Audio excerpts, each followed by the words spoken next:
Hello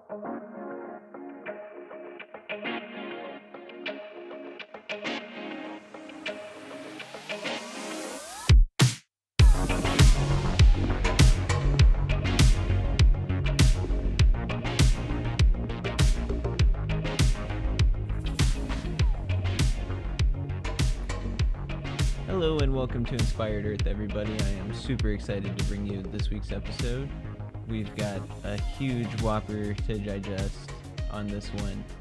And before we get too far into things, I did have a couple things that I wanted to lead off with. And that, first of all, we talked about the Ecuadorian lost civilization that was found. And immediately after finding said lost civilization, the country was afflicted by a civil war, narco war type of situation. So prayers to Ecuador. And I had a slight little excerpt from Art Bell, who I have dedicated the podcast in the name of, as well as Ian Punnett. Both of them really inspired me to making this, as well as a lot of other people. But I had about a 1 minute little segment of Art Bell that I'm going to play that really encapsulates why I made this podcast. And I found it just serendipitously. It's from, let's see the date here, 2004, and we're going to play it now.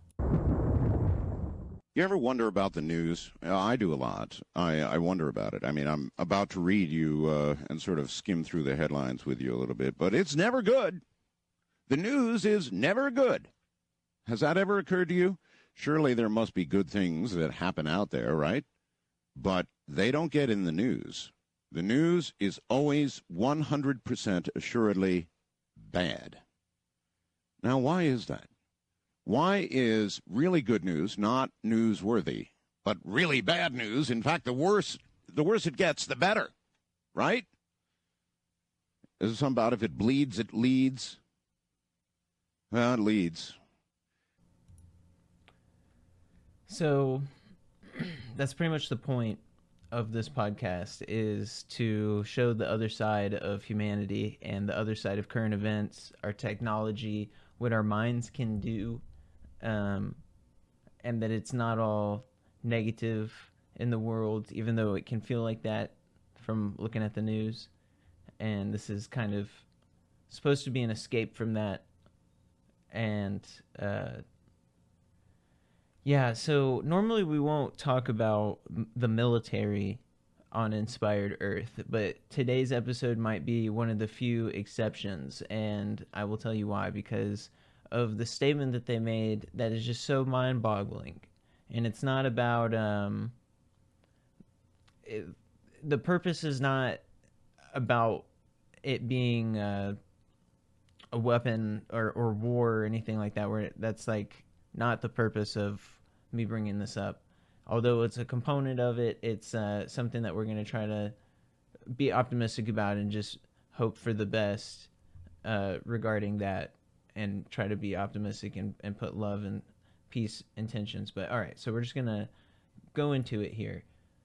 Enough dilly-dallying. And I made some art for this one. This is actually a circular space station based on the von Braun concept, which was, von Braun was one of the scientists that worked on Apollo, and he came up with the circular space station idea. And the circle helps with gravity in the inside of it. So with that thought, we're going to move on to the actual main event here. We're just going to go straight into it. And I put 2 rescues at the end. There was 2 miracle rescues, so we have 2 rescues to look forward to. And with the Pentagon, we have Pentagon moves to declassify secret space program technologies. And this was January 23rd, 2024. Which I'm almost speechless that they use that terminology, I would have thought that they would have come up with something else, and this is just full on public disclosure, or as close as we're going to get to public disclosure for a long time, in my opinion. Maybe I'm wrong. In fact, I easily could be wrong, because there's some hints later on that we'll get into. But as for the currently, I would say that this is a massive step forward, and basically public disclosure, or just short of it. It's as good as public disclosure as we're going to get, as them coming out and saying secret space programs. It's nuts. And here we go with the DoD, Department of Defense, wants to declassify space programs to boost the nation's military edge in space.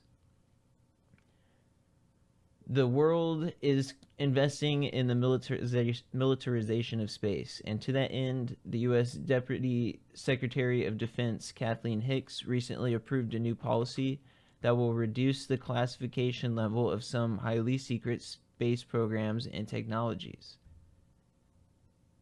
The policies that have prohibited sharing this information are outdated and are holding back the U.S. when it comes to superiority in space, according to DoD Assistant Secretary for Space Policy John Plum.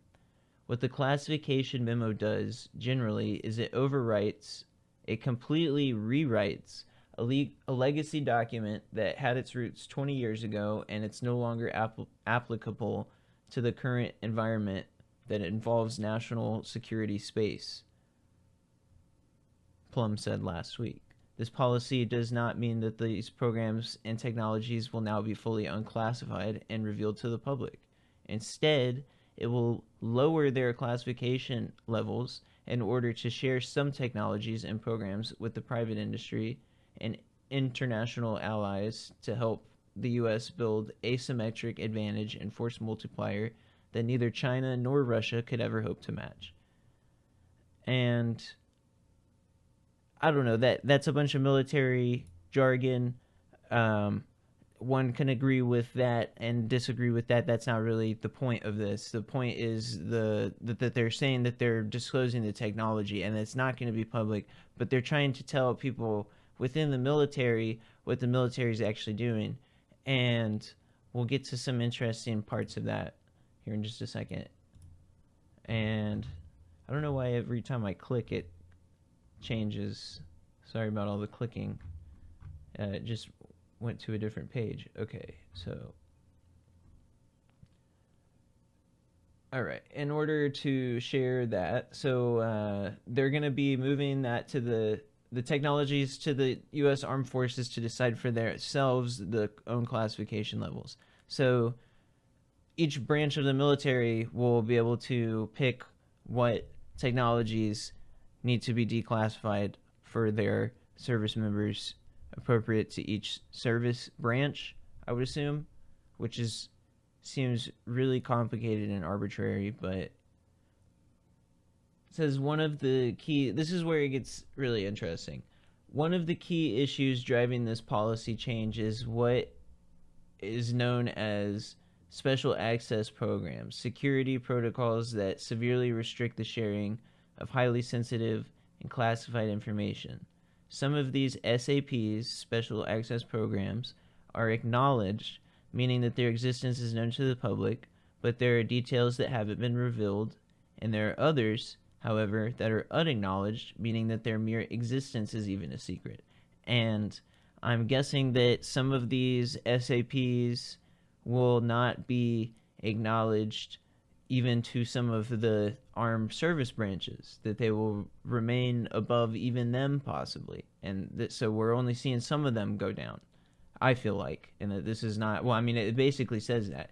And it says that Plum argued that the new policy will remove SAP status from some of the Pentagon's most valuable space programs, keyword some, not all, giving the U.S. military an edge in what the DoD now considers the most essential domain in terms of national security, which we will skim over that here in just a little bit.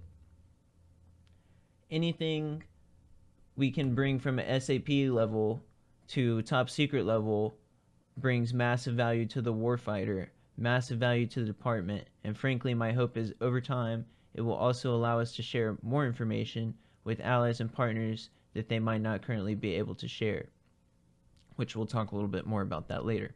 But, so, what is below all, he just talked about like different levels of access to this information.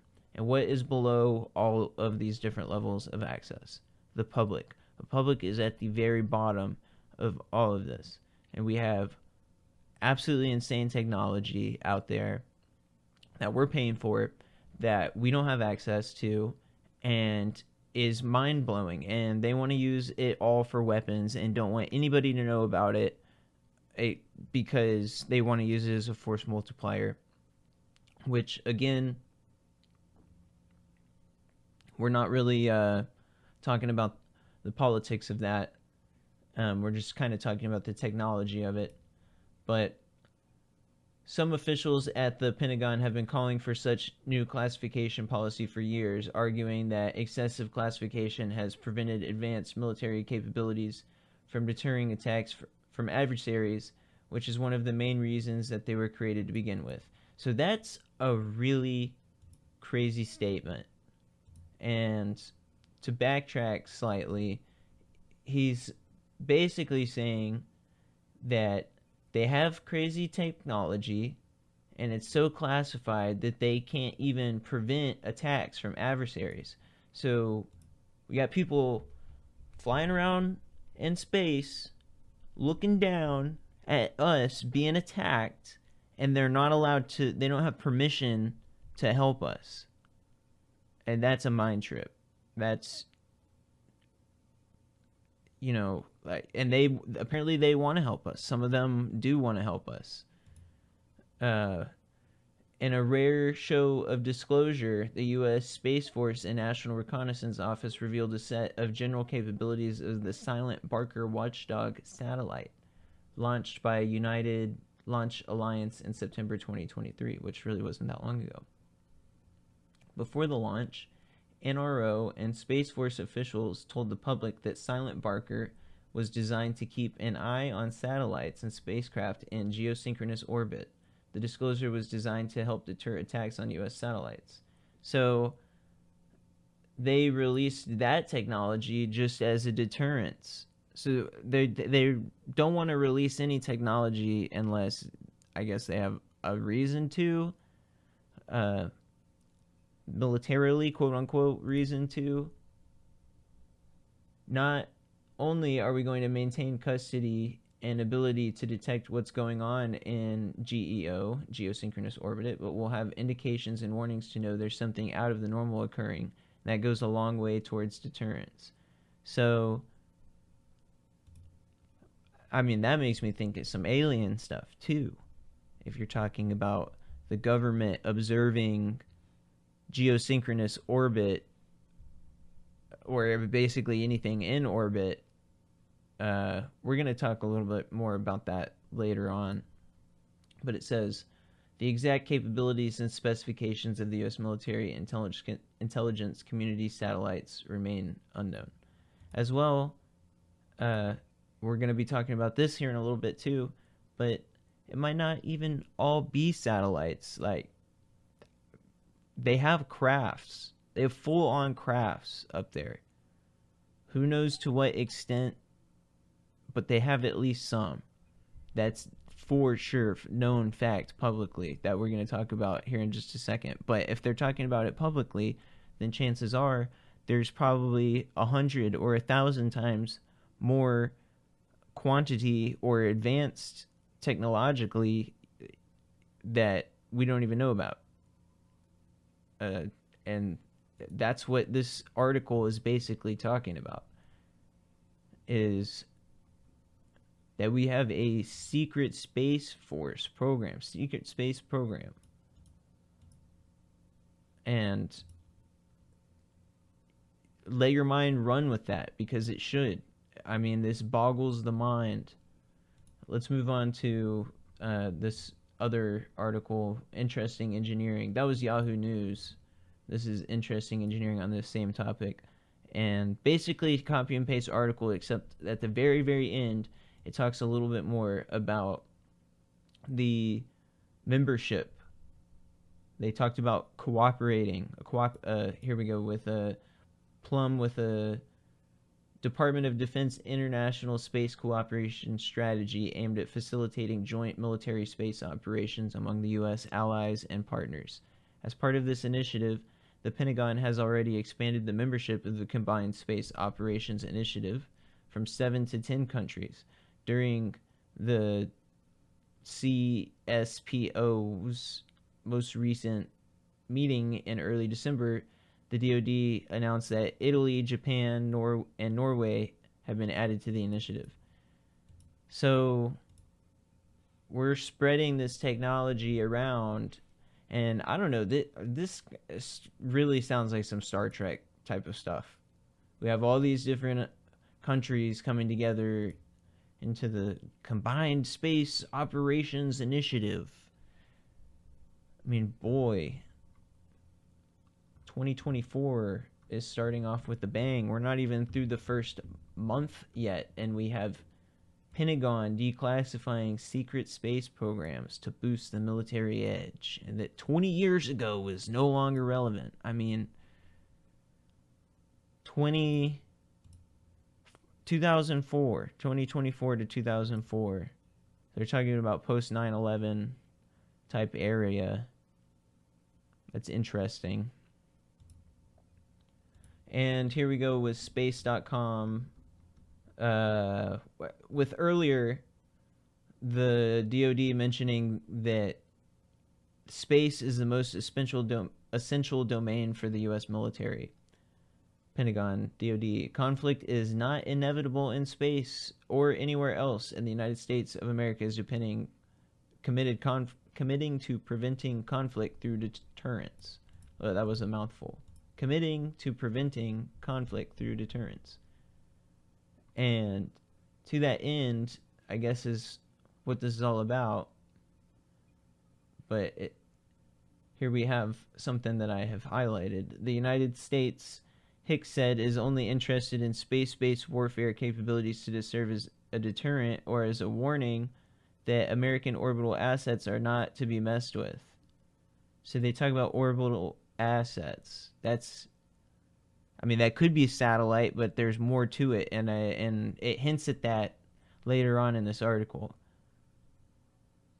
But I want to be clear, Hicks went on, conflict is not inevitable in space or anywhere else, and the United States of America is committed to preventing conflict through deterrence by making clear to our competitors that the costs of aggression would far outweigh any conceivable benefits, which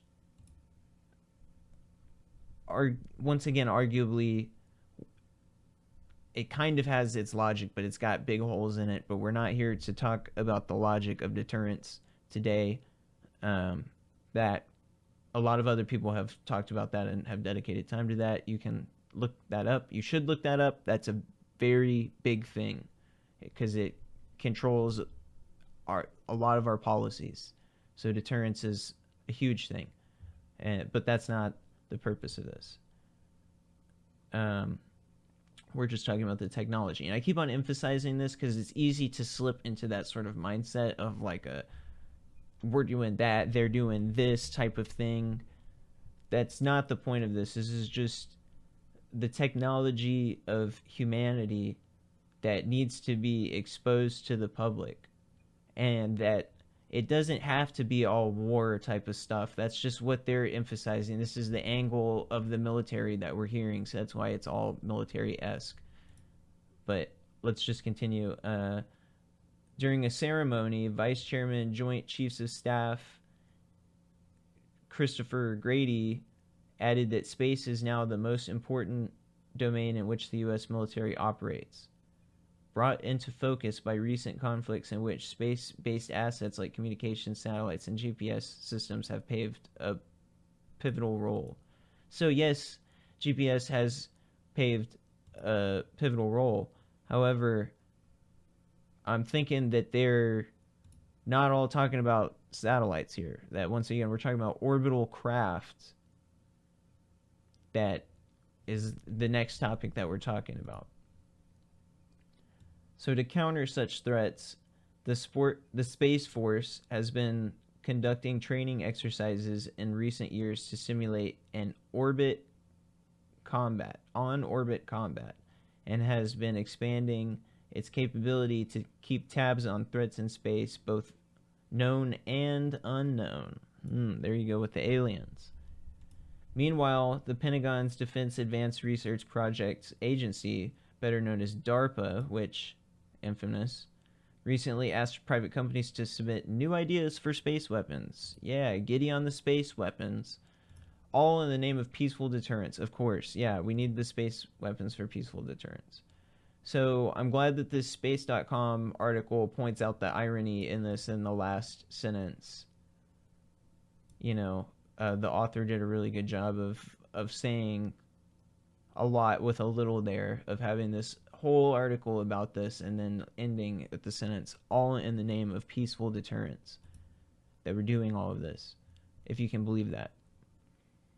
So quickly, we will move on to the orbital crafts, or at least a orbital craft that can stay in air in the orbit for years at a time. It already has more years in flight than it has takeoffs from the ground. And here we go with the U.S. military's X-37B robot spaceplane. The secretive X-37B robot spaceplane has blasted off from Florida on its 7th mission, the first launched atop the SpaceX Falcon. On a previous missions, there is no one aboard this reusable spaceplane, which resembles a mini space shuttle and carries classified experiments. The launch came 2 weeks after China's robot spaceplane, known as the Shenlong or Divine Dragon, was launched on its 3rd mission to orbit since 2020, adding a new twist to the growing U.S.-Sino rivalry in space. The Pentagon has disclosed few details about the X-37's mission, which conducted by the U.S. Space Force under the military's National Space Launch Program. Thursday's launch marked the 7th flight of the X-37B, which logged more than 10 years in orbit since its debut in 2010. The last flight, the longest one yet, lasted 2.5 years before ending on a runway in Kennedy a year ago. The Pentagon has not said how high the spaceplane will fly this time, but in a statement last month, the Air Force Rapid Capabilities Office said mission number 7 would involve tests of new orbital regimens, experimenting with the future of space domain awareness technologies. The X-37B also carries NASA experiments to study how plants are affected by prolonged exposure to harsh environments of radiation in space. The ability to cultivate crops in space has major implications for astronauts nourishing during future long-term missions to the Moon and Mars. So we're going to find out how seeds are affected in space. It's very interesting. It's no surprise that the Chinese are extremely interested in our space plane. We're extremely interested in theirs, according to remarks by Air and Space Forces magazine. So on the note of crafts being in orbit and flying around, here we have Pentagon ex-UFO chief says conspiracy theorists and government drive spending, blames core group of government workers on this whole thing, and he says that Sean Kirkpatrick is who we're talking about here, and he says that the All-Domain Anomaly Resolution Office, which my comment on the All-Domain Resolution Office is it has resolution in the name, so they're giving themselves away right there, is that it's supposed to resolve all of these sightings and experiences. It's not supposed to be investigating them and getting to the truth of the matter and what people are actually experiencing. It's about resolving it and soothing it and quelling any sort of dissent or any hint that something could be going on. But they failed. And I think that he's kind of sour about that. That's my opinion, is that he got given a job that was not possible. You can't put the lid back on this. Even though he wants to, he tries to. In this article, in this podcast, it says that this is part of a claim from a podcast, and that he was the first director of Arrow. And it was set up in 2020 to collate military reports of UAP sightings and to be more transparent about what the government knows. So they basically came out and said that it was nothing, and he's saying that a core group of secret government UFO programs are being circulated by a few people, and that nobody really knows anything, and that basically he's saying, okay, this is where it gets really weird if you like actually break this down and analyze what he's saying. He's saying that there's a conspiracy within the government by people in the government to create a conspiracy about aliens. That's what he's saying. And to what end?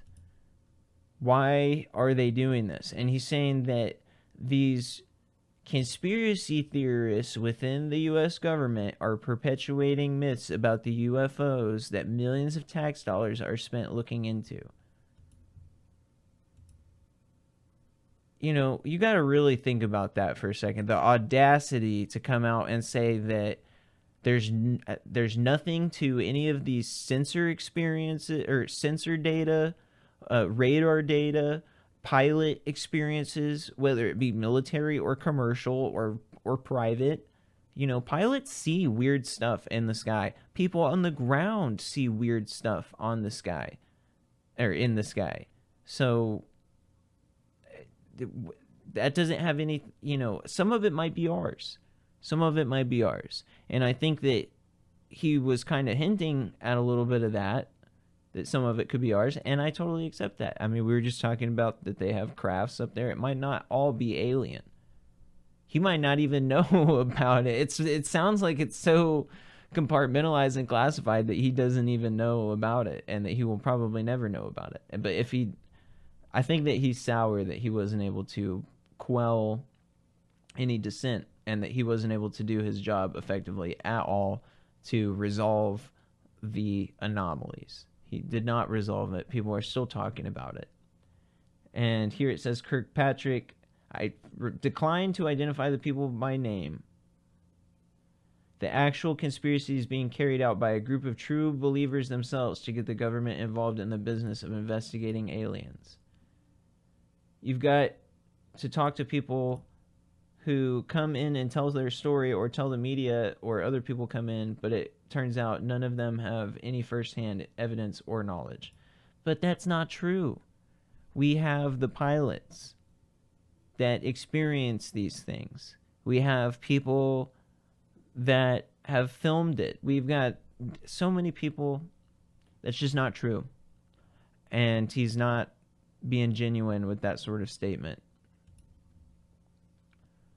What his team was able to deduce, Kirkpatrick said, was that at least 90% of the record UFO sightings, including some of the evidence, videos of military encounters declassified by the Pentagon in recent years, have a perfectly logical explanation. Some of that might be our craft. So I think that's what he's hinting out there. It's basically a religion and a religious belief that transcends critical thinking and rational thought, which I feel like critical thinking and rational thought, that you would just be willing to look at the phenomenon and the anomalies and not just try to resolve them. That's the religion. Is the religion of having somebody tell you the way that it is instead of just going out and experiencing it. Yeah, I can get in a whole rant about that, but when he says 90% of the recorded UFO sightings can be explained logically, yes, a lot of them can, but there's a lot that can't. And the ones that can't need explanation and not ridicule, and to authentically look at the things that are going on. And when we have Tom Cruise, Top Gun fighter pilot, come out and say that, hey, I filmed some stuff and his plane has the recordings of it and all the sensor data, and that his sensors were being jammed, that maybe we should listen to that, and they're flying over our nuclear bases, you know. So, all right, we'll just move on from that into the Jeremy Corbell, George Knapp documentary that just came out. And if you guys haven't checked this out, you have to. I'm going to be looking more into it, and we'll talk more about it in the future. I just wanted to tell people about it so that they can look at it and analyze it and think about it, because I'm going to be thinking about this for a while. I want to kind of hold back what I have to say slightly until I hear some more and see some more. It's exceptional. It's different. It's out there. I don't know what words to say about it. It's one of the most different UAP videos that they've released. It's definitely the strangest. And to just quickly describe what it is, maybe like a scaly blob type of thing. People have described it as a jellyfish because a jellyfish has the head type, bulbous type of head type of thing, and then the like tentacles hanging down. And that's kind of what we're talking about. It is called the jellyfish UFO, jellyfish UAP, and it's from military video from a combat situation in Iraq. And like I said, it seems like with the jellyfish, you would think of the head or the crown of the jellyfish. On this thing, it's kind of elongated downwards, and it looks like it's scaly and hard, and it has like a lot of tactile stuff going on around it. And then the legs or the tentacles, as you would with a jellyfish, are some sort of like robotic looking. It reminds me of lobster legs, like a lobster flying through the air a little bit. But it doesn't look like a lobster, just the legs, the way that they curl to me. But it's freaky. It's kind of freaky. This is like not the friendliest looking UAP I've ever seen.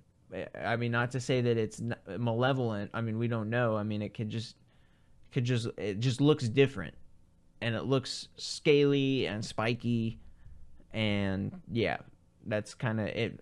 It makes me think of an ocean creature, and that's what other people were thinking too with the jellyfish thing. It's ocean-like, and which is very, very interesting. So here we have leaked U.S. military video shows jellyfish UAV hurtling over Iraq as troops were told to hunt it down. And we've seen that before. Also, we have pictures here. I'm sure Jeremy Corbell would not mind me showing this. And he says that it was real and buried by the intelligence services. The flying object can be seen switching from colors to black and white as it glides over military bases. And here, they're going to talk about here in a little bit about the video spectrum, the light spectrum that the video is being taken in, which is important because that gives you an idea of the energy that it's putting off, as well as its capabilities of cloaking, you could say, or hiding itself, or stealth. We call that stealth, right? We don't really use the word cloaking like with our craft, because it's not exactly what it does. We're talking about more stealth, and yeah, that's could be what we're talking about here. According to the filmmaker, the eerie object allegedly went into the lake and stayed underwater for 17 minutes. So we were talking about water, and it went under there. Then it came out and shot off into the sky at an angle of 45 degrees. Corbell said it goes over a body of water. It stops on a dime, descends stiff into the water for 17 minutes, and boom, comes out of the water and shoots out. And that witnesses told the investigator that each of the hanging legs were stiff and weren't moving, and the soldiers went with night vision equipment that couldn't detect the UFO unless they used thermal stratum. So they couldn't see it with infrared. That's really, really interesting, because this is the fourth time that since I've been counting, of the military disclosing that they're experiencing craft that have infrared blocking technology or cloaking technology. The object that got shot down over Lake Huron had been fired at by an infrared-seeking missile, and that did not hit. Those missiles, they had to fire multiple of them. And there's been other ones. I'd have to sit there and think about the other ones, but and that he was afraid for the source's safety for getting it to him, is what Jeremy said. And that many witnesses have corroborated it, and that the object had geometric forms resembling scale armor. The filmmaker then went on to claim that the UFO made incursions into Plantech's nuclear facility. So we were just talking about them going over nuclear stuff. Something that happens that appears identical to these moves between these nuclear silos. The investigators also stated that the footage was filmed by the intelligence agency and was buried. The expose comes as part of Corbell's documentary TMZ Presents UFO Revolution. That is incredible. And I hope that everybody goes and reads the rest of this article. Watch Jeremy Corbell's and George Knapp's documentary. It's incredible. I'm going to go and watch it some more here in just a little bit, and I'm going to talk about it again later. I'm actually filming a reaction video to George Knapp and Jeremy Corbell right now. I'm excited for that. I've been planning it for a couple weeks. I just have so much stuff planned, guys. I have so much content. I'm backlogged until infinity. I just work so much, and I need money. But I'm really excited to bring this stuff to you, and I'm excited to have finally started my podcast, and I'm just super excited, and I can't wait to bring you guys more. And we're gonna start rounding it off here with and here we have two of the rescues here. We have hunting dog rescued after falling 85 feet into Georgia rock quarry, and that they were hunting, and at 7:50 a.m. man called the dispatcher and told him that his dog had fallen into the quarry in Elbert County, and that the dog was alive after the fall, and that a bunch of people came. Elbert County Emergency Management, Elbert County Fire Rescue, Elbert County Sheriff, and that using ropes and ladders, they made their way down to the dog and were able to rescue it, and the dog had no obvious injuries. Talk about a miracle, almost a 100-foot fall, and the dog is like A-okay. Man, that's a stout dog. He is, whatever they've been feeding him, they got to keep on going and give him an extra serving that day. Man, okay, so that's just an absolute miracle. It's so great to hear that he wasn't injured. And here we go with another miraculous rescue. Pregnant woman rescued from rising floodwaters by helicopter crew. And it says that the floodwaters came in and she went into labor, because isn't that how it always works, right? And she is trapped in her home by rising floodwaters on Sunday, and that paramedics were unable to reach the woman safely due to the road flooding, and they have pictures of that. I'm going to scroll down here in a second. Woman's neighbor, who's a veteran, provided initial care until the helicopter could land. So thank goodness. And here we go with the pictures of the helicopter landing and the road being flooded. And if you notice, the sky is bright blue whenever the helicopter's landing. And that is the thing about flash floods, people, is that if you're south of the rainfall, that water's coming to you. Water runs downhill. So wherever downhill is, that water's going there. So she's obviously downhill of wherever this water's coming from, because the storm is north of her. There's, like I said, there's blue skies. So it's crazy that they can have flash flooding to the point where they can't even get to you, and it's not even storming in your area. I mean, thank goodness, otherwise the helicopter wouldn't have been able to land. But the weather conditions were good. It says, due to weather conditions, a woman was flown to, looks like a rescue base, where she was then met by paramedics and driven somewhere else. So what an incredible story with the rescues. And I hope that you guys enjoyed today's stuff. I know it was a little bit different, but that was just nuts. I mean, secret space program coming out. That just, I guess I can talk a little bit more about that before we close out. So where is NASA on that? I'd like to hear a reaction from NASA. What do they know? And how long have they known it? And how much is real at NASA? And how much is not real? It brings in all of these questions. And I'm not a flat earther by any means, but one of the things that flat earth people talk about is that NASA's not telling the truth. And I think that this right here, Pentagon approves declassifying secret space programs, says that NASA is not telling the truth. I don't know. That just blows the whole thing out of the water. And like I said, I wish we could have NASA talk about it. I guess that we can't because it's still classified or something. But we have all this crazy technology, and we don't have access to it as the people that are funding it. And that's what a lot of this stuff is about in Congress and the Senate with the disclosure effort. And a lot of people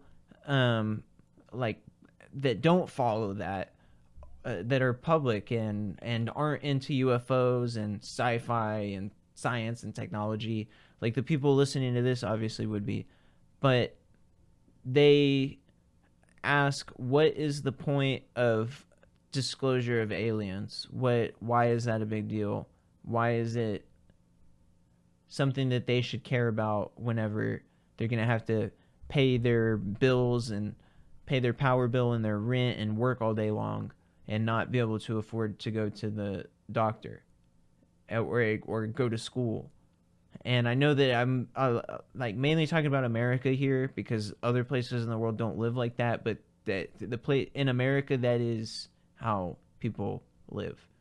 And even people outside of America, they are still asking themselves that, of why is it important to me for aliens to exist or not exist, or to have spacecraft in orbit and all these advanced energy techniques. And the point is that we do not have to go to work and suffer and toil the way that we previously have thought that we would. This is the moment that we can change our mindset and open our eyes to the fact that there's so much technology out there. We don't have to go without those things, and we don't have to we don't have to go without. And this is the evidence that it's out there. We need to demand access to the things that we've paid for. And so the point is that we shouldn't have to pay crazy amounts for rent and crazy amounts for power. And we should be able to have access to healthcare. I mean, we have the technology to do it, plain and simple. And it just comes down to that.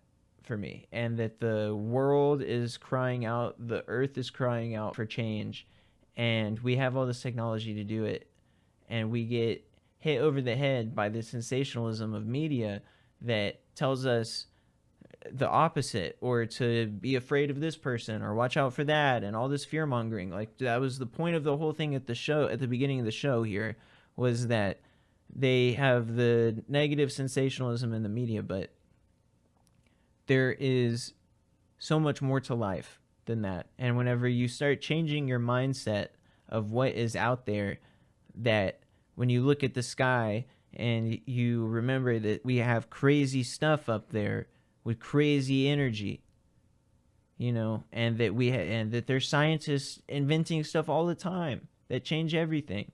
So that's the point. And and as well about the aliens is that a lot of them, I feel like, have gone through similar stuff, and that they're not all necessarily bad. Some of them might be, but let's look at ourselves for a second. And that, why are we so greedy or self-serving? And that's because we have evolved on a planet where we had a lot of scarcity. And let's say that, just hypothetically, that a species evolved on a planet that didn't have that level of scarcity. They might not have the same mindset or philosophies and stuff as us. They might be a lot more collective minded. They might be insects, and that might not be a great thing. But that's probably like a fraction of them, you know, like a small fraction. The majority are probably have evolved to the point to where conflict is contradictory to moving forward. All that you're doing is beating yourself down with conflict and aggressiveness and war. And I think a lot of species will realize that as they evolve, and the higher technology you get, the bigger the risk is of being aggressive and suicidal with your policies. So not everybody might not be like that. And it's kind of naive of us to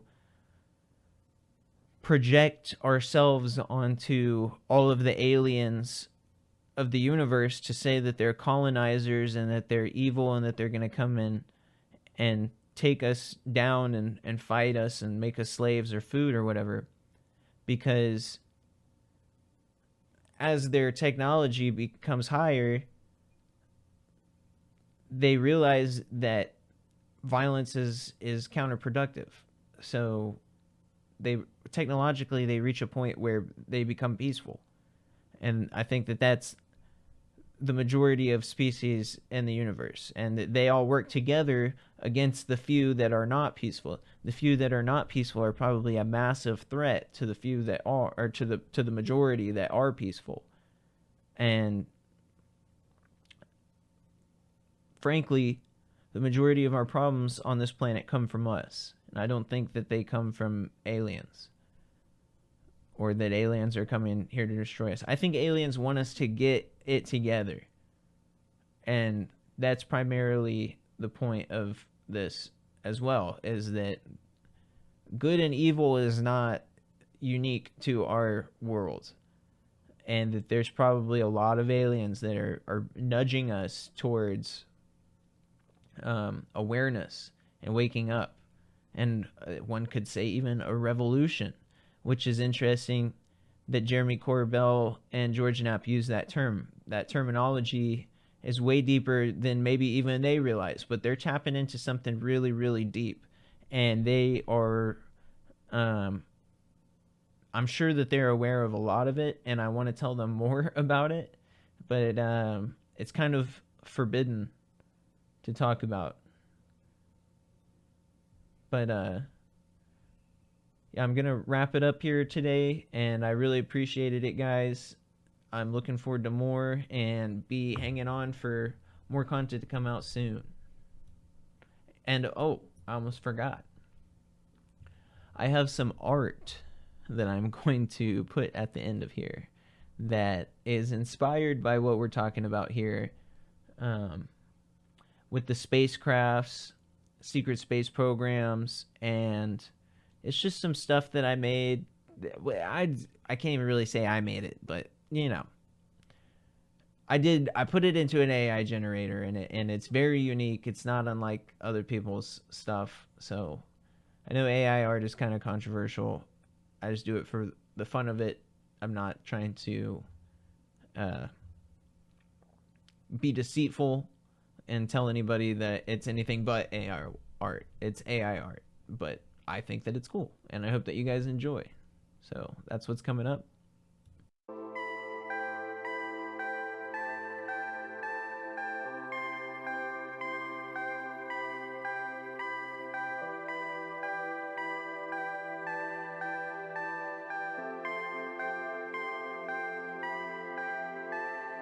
You got me